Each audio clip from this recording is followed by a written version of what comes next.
काल के इस कर्म के विधान से कोई बच नहीं सकता।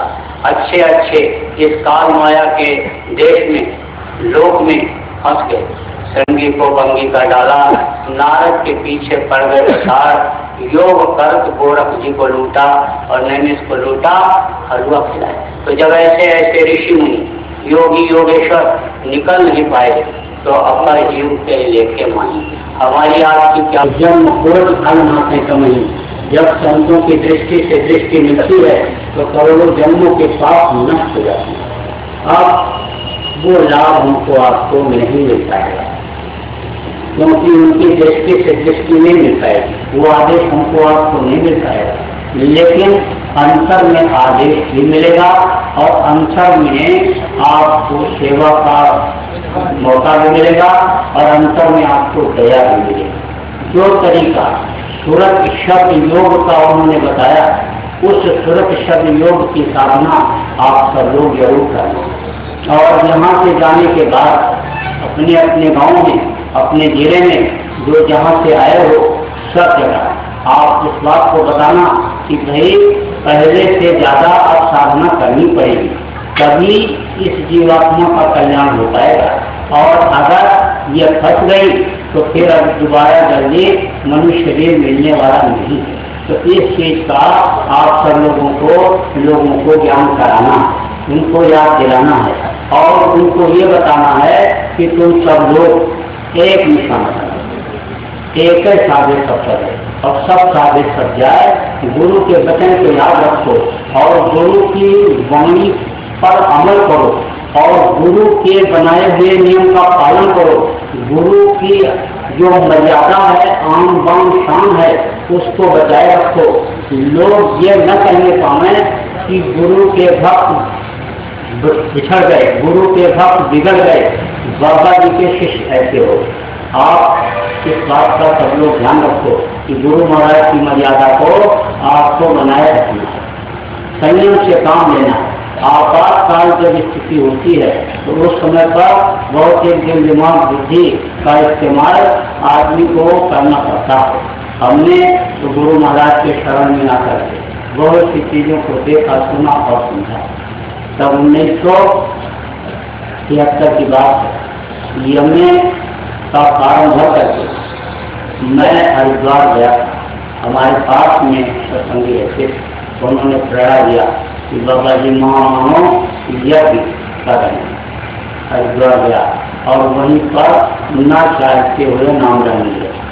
नामदान लेने की इच्छा बहुत अधिक नहीं, लेकिन सत्संगियों की प्रेरणा हुई और गुरु महाराज की दया हुई, उन्होंने खींचा।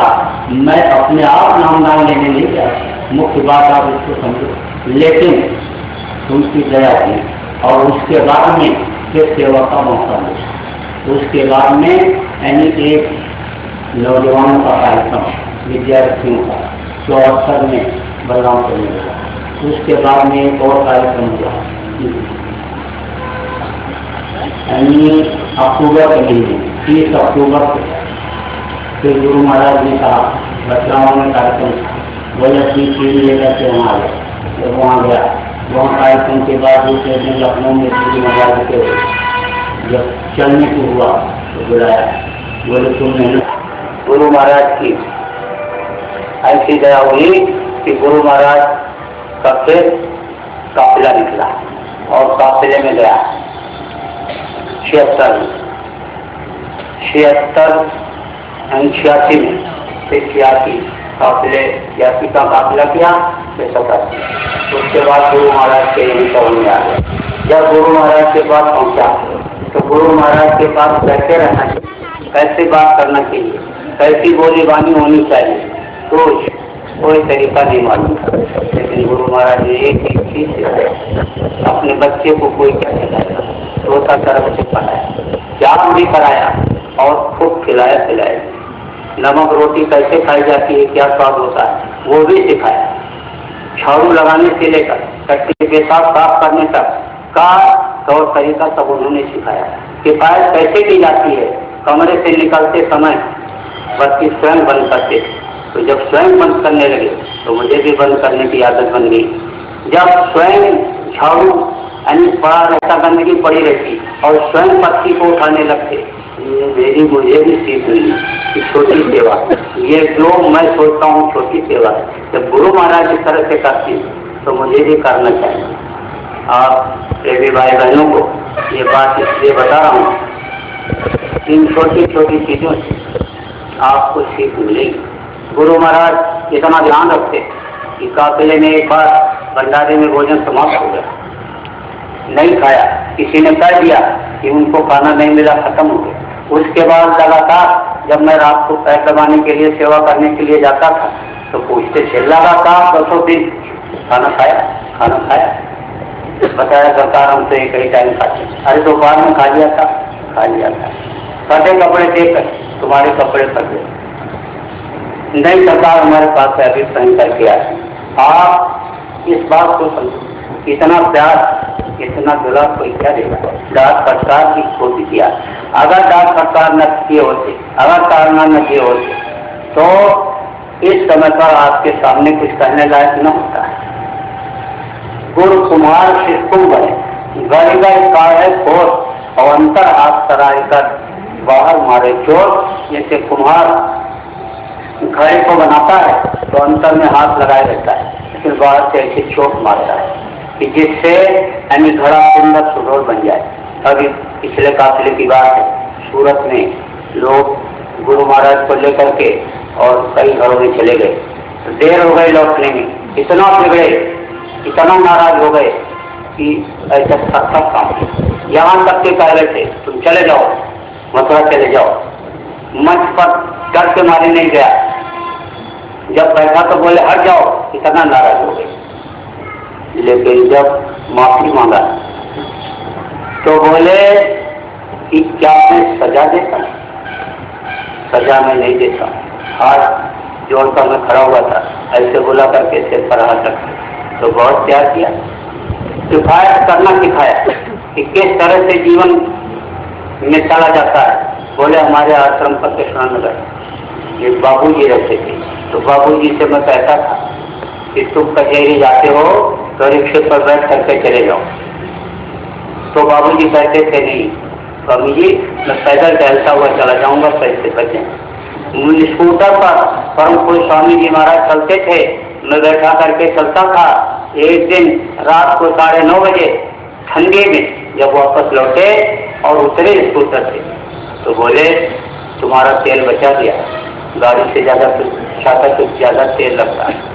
अब आप इस बात को समझो कि किस किस तरह से कैसी कैसी शिक्षा और किस किस तरह से गुरु महाराज ने यह धन संपत्ति बनाई और इतनी बड़ी संगत तैयार की। आप इस बात को प्रेमी भाई बहनों समझो। एक बार मैं ऐसे खड़ा हुआ था, स्वामी जी महाराज बैठे हुए थे, बोले उमाकांत ईमानदार आदमी कम मिलते हैं। तो मैं हाथ जोड़ के अंतर में ही कहा कि मैं आपके साथ ईमानदारी करूंगा। पूरी जिंदगी जब तक वो थे निभाया, ईमानदारी निभाया, कोई भी अपनी धन संपत्ति नहीं बनाया, कोई भी मकान नहीं बनाया, कोई घर वाली नहीं बनाया, कोई भी बैंक बैलेंस नहीं बनाया, कोई भी फ्लैट या कोई संपत्ति नहीं बनाया। गुरु महाराज से वादा पूरा किया। आप इस बात को समझो कि आप लोगों को इन बातों पर गौर करना है और इनसे आपको सीख लेनी है। अब आप प्रेमी भाई बहनों इस बात को समझो कि इधर कुछ दिनों से गुरु महाराज ने पिछले दिनों में प्रचार में देखा। सबसे पहले इंदौर एक काम के लिए भेजा गुरु महाराज ने। वो काम करके जब मैं लौट आया तो देख करके मुस्कुराए, फिर एक चिट्ठी लिखे, उमाकांत को भेज रहा हूँ, समझ लो मैं ही आ रहा हूँ, समझ लो मैं ही आ रहा हूँ। जब वो चिट्ठी लेकर के मैं गया तो लोगों के आंखों से आंसू आ गए। उसके बाद कितनी चिट्ठियां लिख करके गुरु महाराज ने भेजा कि समझ लो आ रहा हूँ, इनको सब समझा दिया है, ये सब बता देंगे, इनकी बात पर विश्वास करना। तमाम चिट्ठियां गुरु महाराज ने अपने हाथ से लिख करके भेजा। जब गया लेकर के गया तो इतना काम हुआ और इतनी संगत बढ़ी कि लोग ये समझ गए कि इन्होंने भी किया, श्रेय किसी को दे, लेकिन दया उनकी काम करती है। बोले मरीजों को ये दवा बता रहे हैं, समझ लो कि मैं ही बता रहा हूँ, ध्यान से सुनना। अब उनको कोई दवा मरीज को बताया, फायदा कर गया, मेरा पैर छूने लग गए। बोले इनको बहुत जानकारी है, कोई काम का करके गया, गुरु महाराज से भेंट नहीं हुई, मेरे से का करके गया। मैंने कहा चले जाओ गुरु महाराज से याद करना, और काम हो गया। तो बोले इनकी वजह से हो गया। श्रेय कितनों को दिया, मुंडन करनी, यानी जनेऊ पहनानी, यानी शादी भी करवाया मेरे से कह करके, और तमाम काम इस तरह का है। श्रेय मुझको दिया, दया उन्होंने किया। आपको ये बात इसलिए बता रहा हूँ कि आपको किसी भी काम के लिए यानी हिम्मत नहीं हारनी चाहिए, हिम्मत आप में होना चाहिए। आप प्रेमी भाई बहनों, इधर कुछ दिनों से गुरु महाराज ने आश्रम की व्यवस्था में भी मुझको भागीदार बनाया। मंदिर का काम, मंदिर में वहाँ काम करवाया गया, कमरे सब ठीक करा दिए गए, प्लास्टर, पुताई और हाल और पान बंधा, इधर खेती का जितना भी खर्चा और जितना वो था सामान उसको मुहैया कराना। उधर गुरु महाराज ने 100 गाड़ियाँ लगभग खड़ी हो जाएं, इतना बड़ा गैरेज बनवाने के लिए जब हुक्म हो गया बनवा दिया गया, ट्रैक्टर गैरेज बनवा दिया गया। और इधर गौशाला, अभी गौशाला बनाई गई और उसका निर्माण चल रहा है। तो ये मैंने कुछ नहीं किया, यह हुआ गुरु महाराज की दया है। लेकिन अब शरीर हमारा हो गया 63 वर्ष का, 64 वर्ष लगने वाला है।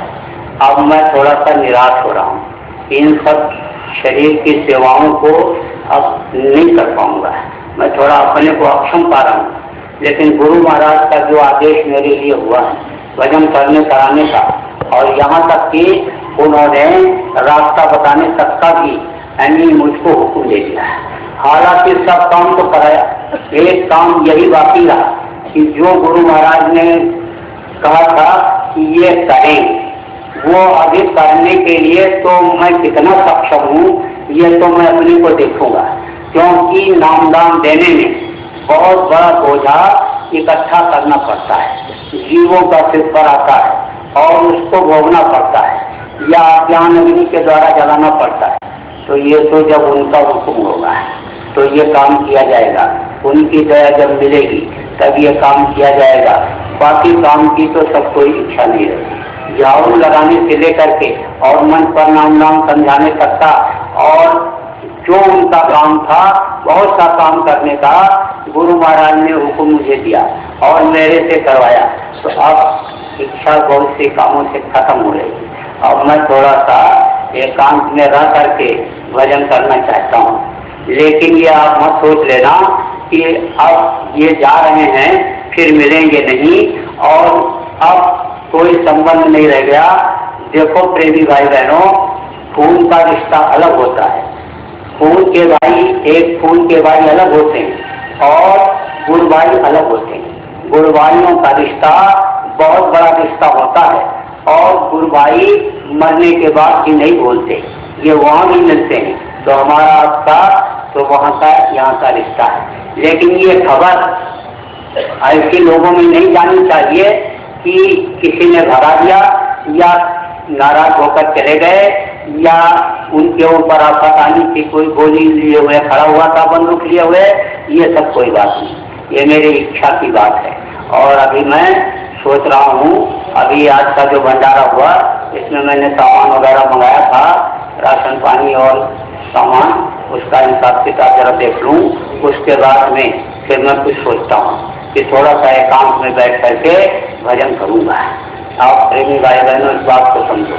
मेरे पास स्वामी जी महाराज का कुछ पैसा था, हालांकि उन्होंने इस बात को कहा था कि इसको तुम रखो और तुम्हारे काम आएगा, लेकिन मैंने खर्चा नहीं किया।